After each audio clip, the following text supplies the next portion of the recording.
Unit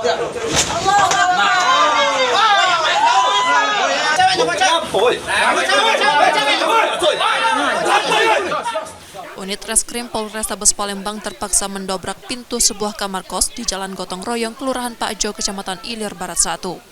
Penggerebekan dilakukan setelah penghuni kamar JS yang belakangan diketahui berstatus ASN di Kabupaten Oku Selatan dan seorang wanita, MS, yang diduga perempuan idaman lainnya tak kunjung membuka pintu meski telah diimbau polisi.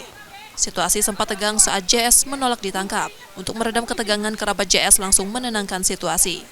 Meski sempat menolak, JS dan wanita yang bersamanya akhirnya dibawa ke Polrestabes Palembang.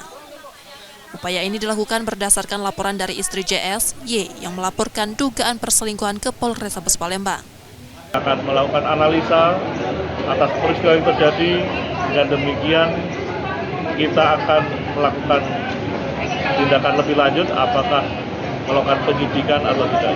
Kita memiliki kewenangan 1x24 jam untuk mengamankan seseorang yang diduga melakukan tindak pidana.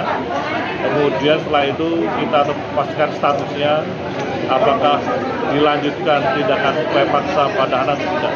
Jadi isinya membuat pengaduan di SPKT kita dan sudah kita terima, yang nantinya akan kita follow up atas pengaduan ini.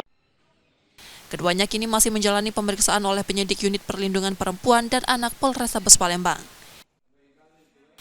Yudi Kiswanto, Kompas TV, Palembang, Sumatera Selatan.